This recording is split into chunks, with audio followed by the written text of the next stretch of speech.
Хайде заедно да направим любимата ми мейкъп визия за 20 минутки с новите ми любими четки от Eva's BFF.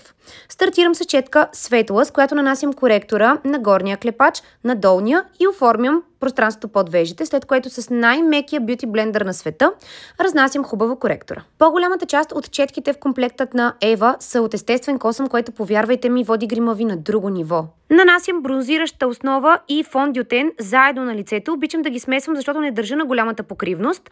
Разнасям с бюти блендера, просто от другата му страна, същия, който използвах и за зоната около очите, след което продължавам с четка Сузана и донанасям фондютен на местата, на които смятам, че има нужда от малко повече покривност.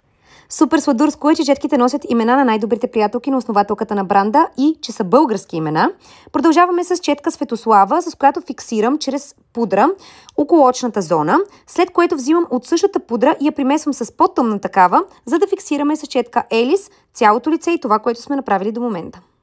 Продължавам грима с четка Моника, изключително подходяща за бронзант, контур, руж и така нататък. В случая аз използвам за бронзант и контур. Нанасям първо бронзанта, защото е по-светъл и по-мек цвят, по-лесно се разнася, след което в същите зони минавам и с контура. Използвам малката четка Кристина, за да контурирам нослето със същите продукти, които използвах и за контур на лицето. Следваща стъпка, руж. Използвам същата четка, с която сетнах зоната около очите, а именно Светослава. Тя също е много подходяща за нанасене на руж. На мен много ми допадна, аз обичам доста руж, сложих доста като количество и в доста зони.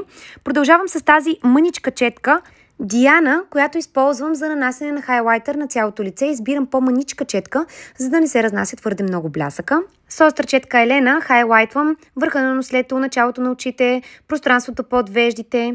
Това е любимата ми част от грима и смятам, че прави огромна промяна. Продължавам с четка Адриана, с която нанасям една идея по-тъмен цвят в свивката, след което с четка Габриела, която е по-тънка, нанасям още по-тъмен на по-специфично място и отново с първата четка Адриана разнасям хубаво. Продължавам с четката, която използвах за хайлайтер, а именно Диана, и нанасям светлия цвят на цялото око.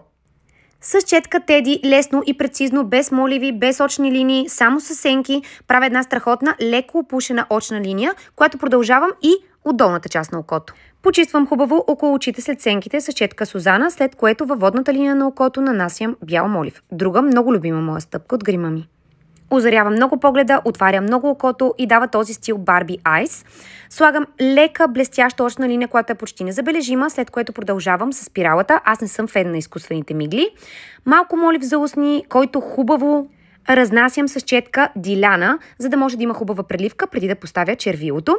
След което слагам малко от червилото, малко фиксиращ спрей, любимият ми, и ето и финалната визия. Красива и нежна завършена визия благодарение на най-добрите ми приятелки, професионалните четки на Ева.